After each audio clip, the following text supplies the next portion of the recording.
is allowed.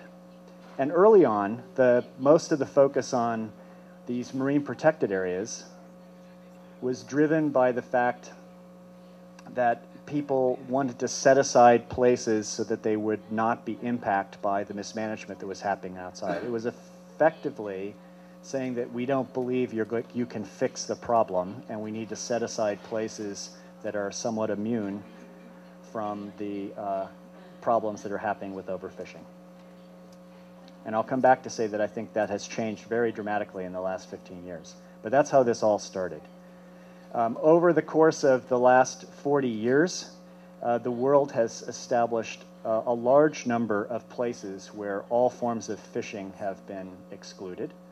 These are shown on this map. There are well over 100 where we have scientific studies about what happens when you do this. And so we know a lot about how the ocean responds when you stop fishing. And I'll show you a little bit of the information. There are lots of examples from different places. Here are two places for marine reserves from Latin America, one in Belize and one in Cuba. We're looking at the kinds of changes that we see in response in the abundance and the diversity of species that are fished outside. As you can see in these two places, the responses can be very large, that the increases in abundance in protected areas can be quite dramatic. If we synthesize the patterns across all of these studies and look at the patterns in terms of the averages, these are the results from around the world. This is work published a couple of years ago. And looking at the total biomass, there's an increase of nearly 450% on average in terms of biomass inside. And similarly, although smaller, large density increases in the number of animals, the average size, and the diversity of different species. So very large changes, as you would expect. And the fact that overfishing can be extensive in different places is seen in the fact that the responses in the system are very large increases. We also know that these benefits can continue to grow through time. In the few marine reserves that have been in place for decades, such as Apo Island in the Philippines, the number of large predators has continued to increase now for 40 years. And that has been true in a number of MPAs like this that have been set up for long periods of time. There's also evidence, clear evidence, particularly from places like the Great Barrier Reef, that the extent of benefits grow as the level of protection increases. So places where there's no fishing allowed, as in the slightly dark gray bars in this symbol, have higher values than in areas where there's limited amount of fishing and higher than areas where it's fully fished. But in this case, the largest increases by far are in places that exclude human activity altogether. No one is allowed to go without special permits into these areas. There are a number of other studies that have looked at these kinds of effect and have found that you get similar responses, that the increased level of protection leads to fairly substantial increases in the response on the part of the species. So these are all results that are very positive if you are looking at marine protected areas as a form of insurance that provides conservation benefits even in the face of overfishing and mismanagement in the areas outside. But the real interesting part of these results has come from the fact that as these increases within the MPAs have been found in a number of places around the world, we've also realized that potentially these protected areas could play a role in helping fisheries outside, not just in being an insurance policy against mismanagement outside. And so this is the real question, is can we design spatial protected areas in a way that actually provide benefits both for conservation and for fisheries? And the fact that I pointed out initially that a large number of fisheries are overfished, the potential for the MPAs to have benefits are potentially quite large. And it really comes from two things. One is that when you protect these fish and they get larger inside the protected areas, they are a really wonderful source of new offspring for these species. And in fact, large, old, fat fish can produce many thousands of offspring, many, many times more than what smaller fish can do. And so these areas can have the potential to be productivity areas that produce lots of offspring. When you combine this with the fact that most species in the sea produce offspring which are released as microscopic larvae and drift around on ocean currents, analogous to taking our own children, giving them a hot air balloon and releasing them to the wind for a couple of weeks, and having them then settle down in wherever city they land in is where they grow up.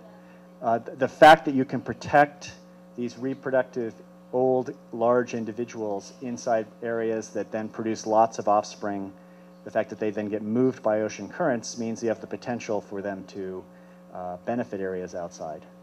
And when you couple this with the fact that the fish can't tell where these protected areas are, there are a number of ways that protecting fish in protected areas can actually benefit fishermen outside. And we now have literally dozens of studies that show that these kinds of benefits inside can be transferred to fisheries outside, and so that the potential for simultaneous conservation and fisheries benefits by using spatial management of the ocean, I think is most strikingly demonstrated by these closures off of the coast of the United States. They were very large closures because of the collapse of one of our most valuable fisheries in the past, the cod fishery that was off of Georgia's Bank. And as part of the collapse, the response to that, they closed these very large areas off of the coast. And within about a decade, what we've been able to do is look at where fishing occurs now. So the cod, in this case, actually have not recovered. And there are a number of reasons why that's the case. But fishing for other species has also been banned. And some of them have really responded dramatically. One of the biggest responses is this species called haddock.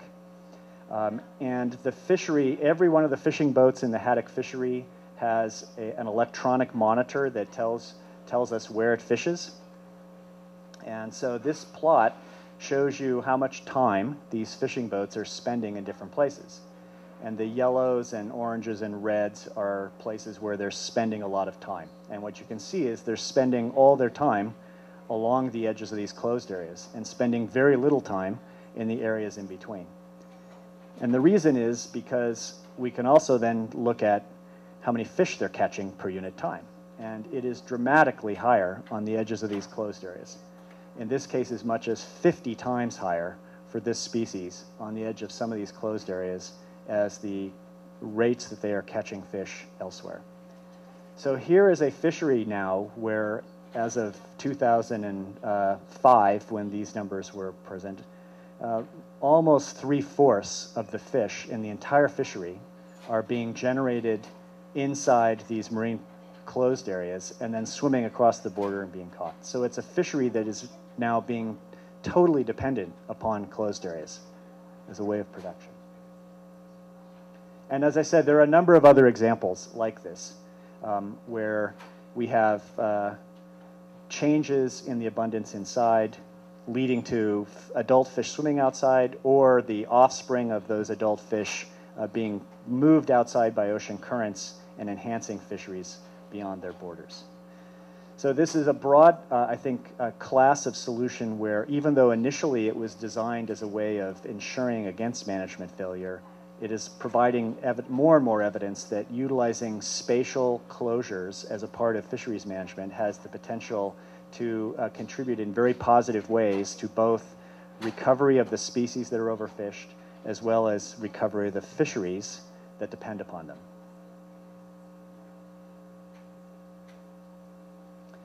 So the other class of solutions here is not to utilize insurance, it's actually to fix the management problem that is generating the overfishing in the first place. And a number of people have argued for decades that this is a classic problem, like many, where we have a resource that is not really owned by anyone, that's as common property for all people, within a particular nation, that this is an example of the tragedy of the commons.